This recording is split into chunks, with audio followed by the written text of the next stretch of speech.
Hi, this is Jason, and this is my daily vlog called Living with CMT. I hope you enjoy. As you can see, this is our Halloween window display that Deb did today, bless her. Just zoom in a little bit so you can have a look. I'll turn it around so you can see properly. As you can see, looks pretty cool. We've got a nice spider web there, you can just see it. It's Deb's idea, this is. I think she wants to get in quick before you can't quite see that one. It's a picture of Frankenstein. Well, you might be able to see it actually. Yeah, you can see it. I'll just come across it in a minute.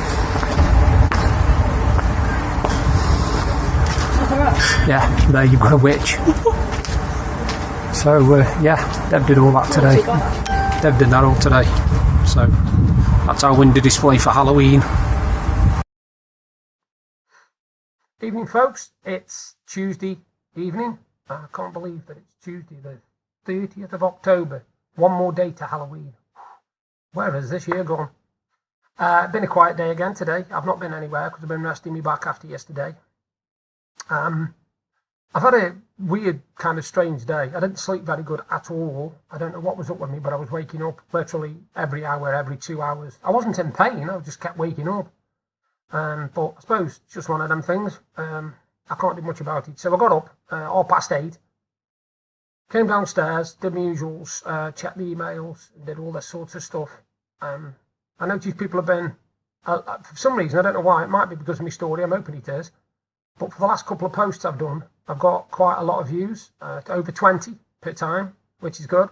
And part 3 of the story is coming up. I will be reading that later. Today I've spent a lot of time talking to people. I was speaking to, I phoned my mum, spoke to my mum, spoke to my sisters, both of them, which is unusual to speak to all 3 of them in one day, but there we go. And my eldest sister, Paula, told me something, well, she actually said something that my mum had said, which I find absolutely amazing. And I find it that amazing, I'm going to tell you. My mum couldn't decide what to buy my sister's 10-year-old son, 11-year-old son for Christmas as an extra present, just a little stocking filler. So my sister suggested getting a Lynx set. To which my mum said, "Why is he turning gay?" I was baffled, and my sister went absolutely Fruit Loop on my mother. She went mad. She was like, "What? He wants to use deodorant and that makes him gay?" And even I was stunned. I was kind of like, hang on a minute. You're telling me that if he's 10 and he uses Lynx, that makes him gay? Have I missed something? I must be missing something in the equation here. But sometimes my mum, unfortunately, doesn't have a filter. She doesn't know when to not say something. And by the time she said it, it's way too late. So my sister weren't happy, and I wasn't happy, and my other sister wasn't happy when we all found out. Because at the end of the day, even if, just let's say, even if in a few years' time he suddenly announces he is gay, he's still my nephew, he's still my sister's son, but for some reason my mum seems to think that being gay is like the ultimate insult, because she says it in such a way that it sounds like a really bad insult. You know, it's like saying, is he a child murderer? She says it in the same tone, and the other thing she uses is the word fat, and I don't like people who use the word fat, because we're not all the same shape, we're not all the same size. There are smaller people, there are larger people. I do not call people fat, I do not call them obese, I call them larger. If they are larger than me, then they are larger. That is it. Simple as. I don't like the word fat. I hate the word fat. Because the funny thing is, I remember years and years ago, my Auntie Pauline, God rest her soul, who passed away a few years back, when I was a child, she was a large lady. She was a size 22 or 24. She was a large lady.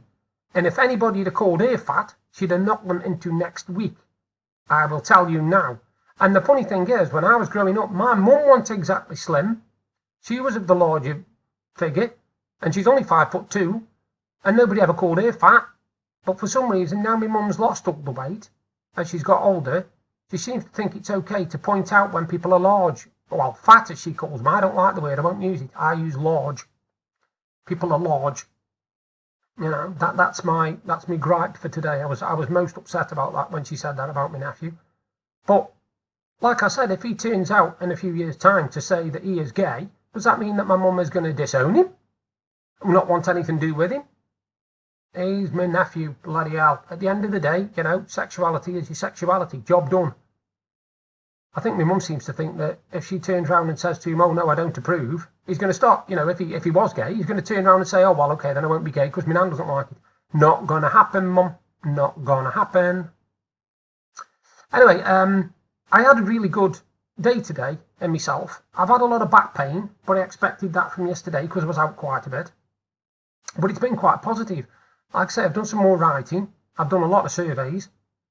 I have been doing a lot of promoting for November because it starts basically in, we're on half 6, 29 and a half hours.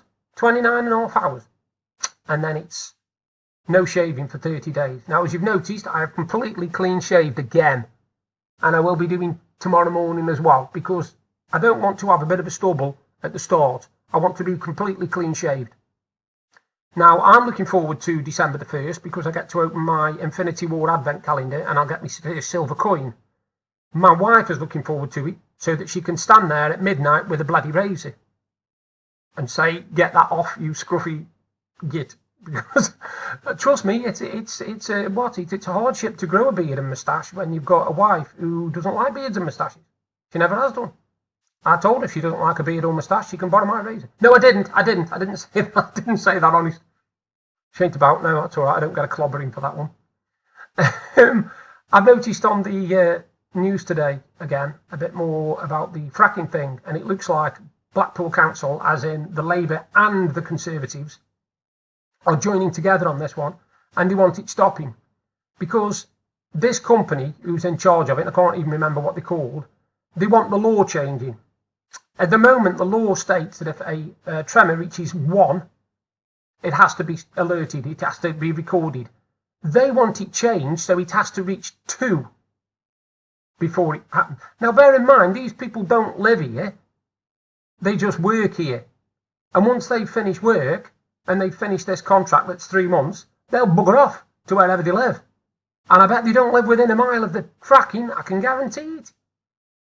So it's all right for that. And my wife pointed out a good point today. She said that if we end up having an earthquake that's quite serious round here, the first thing that will go will be Blackpool Tower because of how tall it is. And my mum said something which, again, is another one that's absolutely hilarious. She says, as long as it falls towards the sea. I'm sure she thinks it's like a tree and it's going to go. Has she ever seen, does she know what an earthquake actually does? Buildings don't fall sideways and things don't fall sideways. That will go like a ton of bricks. And there's dungeons and everything under there. Fake dungeons, like, you know, don't get me wrong, Madame Tussauds and all that stuff. Not Madame Tussauds, but that sort of thing. You know, it's all down there. And she just thinks this tower will literally just like fall off and land in the sea. I don't know where she gets her ideas from. I really don't. People are weird. Especially my folks. Now, anyone who knows me, or you're going to learn now anyway, a fact about me is, normally quite a lot when I do my videos, I'll have a whiskey and coke. And my go-to whiskey is Jack Daniels, because I absolutely love it. But it's very expensive. I have to wait until it comes on offer before I even think about buying it. Anyway, I've been doing a lot of surveys and I built up quite a bit on Amazon. So I had a lot in my Amazon account for vouchers. And I went on, just on the off chance, to be perfectly honest, and typed in Jack Daniels, see what merchandise they'd got. And they'd actually got one of my favourite drinks, which is this. I'll just show you. That, back to front, is called Gentleman Jack. And it is a really, really nice version of Jack Daniels. It's really smooth and it lasts me absolutely ages. And I bought it to put up for Christmas. Now, usually, it retails at 32 quid, £32 a bottle, because it's a exclusive spirit. You know, it's a very nice spirit. Now, when we were in Sainsbury's yesterday, it was £32. And on Amazon, usually when you buy a bottle of spirits, they charge about £14 delivery because it's heavy. I went on yesterday and they were doing Gentleman Jack, 70 centilitre bottle, for 20 quid, free delivery. I only ordered it this time yesterday and it came today. So if you get a chance, go on Amazon. If you like your Gentleman Jack, they're doing it for £20 a bottle, free delivery. Get it while it's there, because I tell you something, It won't be that price for long. It is a real top of the range, Jack Daniels. You've got your normal Jack Daniels, you've got your Tennessee Honey, you've got your Gentleman Jack, and then the top one, which I think top one anyway, is Single Barrel. Now that one is expensive. That one's usually round about the £40 a bottle. I don't get that one unless it's really on offer or I have come into some major money. But to get that now, that's my first bottle of Christmas alcohol. And it is, it's a good drink. It's 40%, so it's a nice drink. It's not something you'll finish in a night. It takes me about 3 months, but yeah. So if you didn't know that about me, you do now. My chosen drink is Jack Daniels. Right, here we are. Lucky You, part 3. Again silence as they finished their drinks. John listened intently, and for a couple of minutes he thought they'd gone. As he prepared to move, though, the voices started again. Well, that's me done for today. I just have to go down the high street and get a few more items, and then I'm off home. What about you? Well, our Jack's due home about lunchtime, as he's on one of those 0-hour thingies, so I best be getting off myself. My bus is due in about 15 minutes, and with these old legs, it will take me that long to get there. I keep telling you to get yourself a stick. Does me the world of good. And I keep telling Eugene that I'll get a stick when I'm good and ready and not a moment before. Stubborn old bugger, you'll never change. They both started laughing, and then there was a sound of chairs scraping on the pathway as they said their goodbyes. After a couple of minutes, he rose from where he was and stepped out from behind the trees. He could see one of the women just reaching the gateway to the park, and the other one had disappeared altogether. He started walking slowly, not needing to go fast, as the woman in front of him was the one called Jean. He knew because she walked very slowly and used a small wooden walking stick for balance. He wanted to stop following her, just turn around and walk back to the alley, forget he'd even seen her or heard the women talking, but the voices were stopping him. Imagine not trusting banks. She must have a fortune. Just one old lady on her own. Why would she need so much money? He carried on. Jean seemed to know the roads like the back of her hand. She knew what shop she was going to and what she wanted when she got there. There was no looking in shop windows. It was just straight to the open shop doors that had irregular products. He stopped several times and idled outside shop doorways. Not the same ones that Jean was in, but across the road or down a few shops. He wondered if she would ever leave the streets or whether there was a buzz she was heading for. Eventually, she turned down one of the streets that John himself knew quite well. Cooper Street led to the more desirable part of the outskirts of town. This is where people with more wealth resided. A lot of the shopkeepers lived in this area, those that did not live on the premises of their business. The ones that did live there were more trusting of the neighbourhood, or at least they had better security alarms and cameras than their fellow shopkeepers. The other houses were more singular, and a lot of single bungalows were also there. It consisted of 3 rows that formed 3 sides of a square estate. March, Border and Levine Streets were a cosy set of streets full of high-class cars, most parked on gravel driveways or enclosed private garages. The entire estate stank of money and privilege, and he watched as the woman called Jean walked slowly up March Street to the bungalows that lined the top street in the estate. He glanced around, wondering if anyone was watching him. In his alley, he blended in, and no one gave him a second glance. But here, things were different, and he knew he stuck out like a tramp at a garden party, which is exactly how he felt. He was in luck. It was early afternoon, and the occupants of most of the houses were either at work or shopping on the high street, or at the not-so-local retail park a few miles away. Jean reached her gate and lifted up the metal gate latch, and not a squeak from it. She smiled, and just that small thing brought a tear to her eye. It reminded her of her late husband Alexander, or Alex, as he'd always liked to be called. He was a man of action, and he'd always made sure that any jobs that needed doing, he did himself. She could almost hear his voice echoing around the garden. I won't pay out for some young lad to come here and think he's all that. I'm more than capable. Until I'm not, then they won't set foot in here charging the earth for a 5-minute job. She smiled again, and after closing the gate, walked up the side of the house and let herself in. John stood in the shade of a tall wall just on the outskirts of one of the bigger houses at the top end of March Street and watched as she disappeared inside. He saw the number on the gate, number 7. I shall continue tomorrow. Well, I can't believe it. I'm sitting here at 20 to 7 on a Tuesday night, and look, just have a look what I'm actually got on with me. A hot water bottle. how old am I? Anyway, it's keeping me nice and warm. I must admit, it's freezing in this kitchen. As you can see, though, like I said earlier on, Deb, she did the Halloween window, so I can definitely guarantee that tomorrow night we'll have kids trick-or-treating.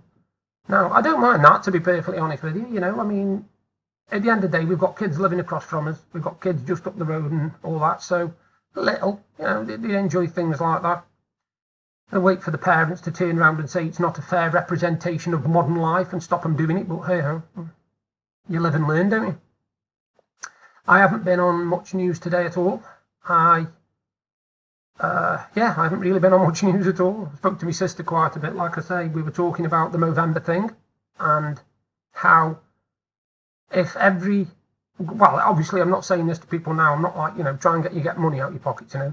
But if every single person that I've got on my list donated £50, can you believe this? £50, I would have £2,500 towards my 250, which I want to raise. So it's quite scary, really, when you think about it like that. I have, out of my 21 books, the profit that I've made, which I think is about £10 or £11 or something, that will be going to Movember at the end. I've already got family who've already pledged donations. They'll all be being added on from the start of the month onwards. I posted details on my fundraising page earlier. Also posted some interesting facts about mental health issues in men, because, like I say, I've been there. And it's not a nice place to be. It's a lonely place. Even if you've got people around you, it's still a lonely place, because occasionally you will just sit there and it all falls down on you. And I was prone to random bursts of tears, you know, literally breaking down and crying for no reason. The slightest thing could set me off. I don't want to go through that again.